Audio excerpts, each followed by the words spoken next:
Hamid, over to you. بہت بہت شکریہ.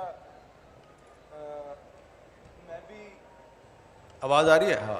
میں بھی شکر گزار ہوں، لیکن جس طرح عمبر نے کہا کہ میں بھی شکر گزار ہوں، لیکن میں شکر گزار ہوں اللہ تعالیٰ کی پاک ذات کا کہ گولیاں تو ماری انہوں نے لیکن اللہ میاں نے بچا لیا. لیکن یہ جو انہوں نے بتایا کہ ان کے ساتھ جس طرح ان کو ڈس اپیئر کیا گیا اسکرین سے، تو اس کا ان کو کوئی نقصان نہیں ہوا. نقصان ان کو ہوا ہے جنہوں نے ان کو ڈس اپیئر کیا. اور اسی طرح میں بھی یہی سمجھتا ہوں کہ اگر میں ڈس اپیئر ہوں 6 مہینے سے تو مجھے اس کا نقصان نہیں ہوا، لیکن ایک مجھے تکلیف بڑی ہے کہ میں یہ سمجھتا ہوں کہ پوری دنیا میں پاکستان بدنام ہوا ہے. ابصار عالم صاحب کے واقعے پہ پوری دنیا میں پاکستان بدنام ہوا، اسد طور کے واقعے پہ پوری دنیا میں پاکستان بدنام ہوا. اور ابھی جو پہلا سیشن تھا اس میں کچھ تقریریں ایسی تھیں جن کو سن کر تو میں سوچ رہا تھا کہ جناب جسٹس قاضی فائز عیسی صاحب قرآن پاک کا حوالہ دے رہے تھے کہ قرآن کہتا ہے کہ سچ بولیں. تو ہم آج کل سلیکٹو سچ بولتے ہیں. پرابلم یہ ہے، مثلا ایک ایفیڈیوٹ آیا پچھلے دنوں، اس ایفیڈیوٹ میں بتایا گیا جی کہ ایک سابق چیف جسٹس صاحب جو ہیں انہوں نے فلاں جج صاحب کو فون کیا تھا. وہ ایک دعویٰ ہے، ایک سٹیٹمنٹ ہے ایفیڈیوٹ کی صورت میں، لیکن وہ بھی ایک ورژن ہے. اس کو بھی کچھ لوگوں کے خیال میں رپورٹ ہونا چاہیے، کچھ لوگوں کے خیال میں نہیں رپورٹ ہونا چاہیے. لیکن جو لوگ اس کے حق میں آرگومنٹس دے رہے ہیں وہ کہہ رہے ہیں جی کہ یہ تو بڑا ضروری تھا، اس کو رپورٹ کرنا بڑا ضروری تھا. میں ان سے ایگری کرتا ہوں. تو پھر یہ رپورٹ کرنا بھی تو ضروری ہے کہ مطیع اللہ جان کو کس نے کڈنیپ کیا تھا. پھر یہ رپورٹ کرنا بھی تو ضروری ہے کہ ابصار عالم کو گولی کس نے ماری.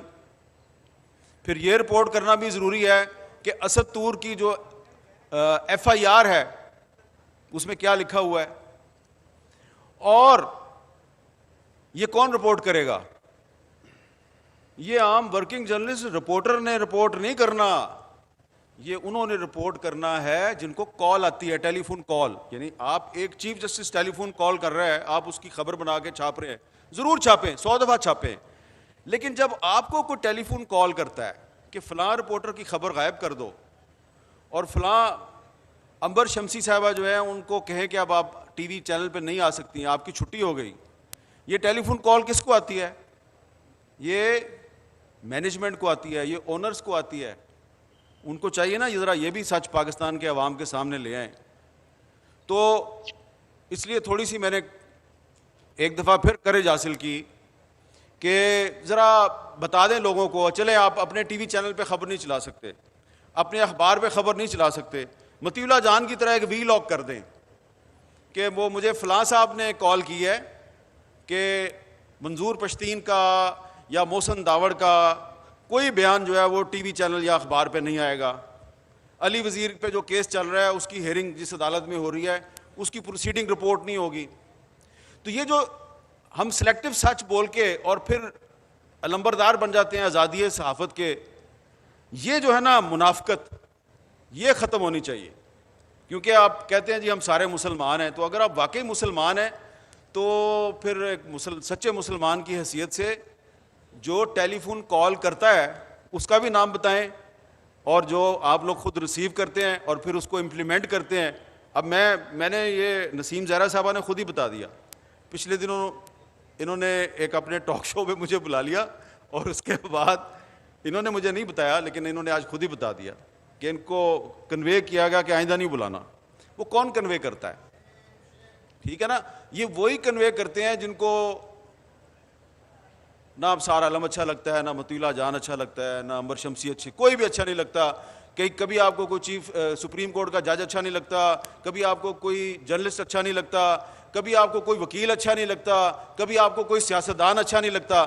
تو لیکن پھر آپ اتنے محب وطن ہیں، پھر آپ پارلیمنٹ میں کلبھوشن یادو کے حق میں لیجسلیشن کرتے ہیں اور کہتے ہیں کہ یہ تو بڑا نیشنل انٹرسٹ تھا بھائی, یہ بڑا ضروری تھا, ہم نے بہت, یہ تو ورنہ پاکستان پر پابندیاں لگ جاتی, پاکستان پہ یونائٹڈ نیشنز کی سیکورٹی کونسل پابندیاں لگا دیتی.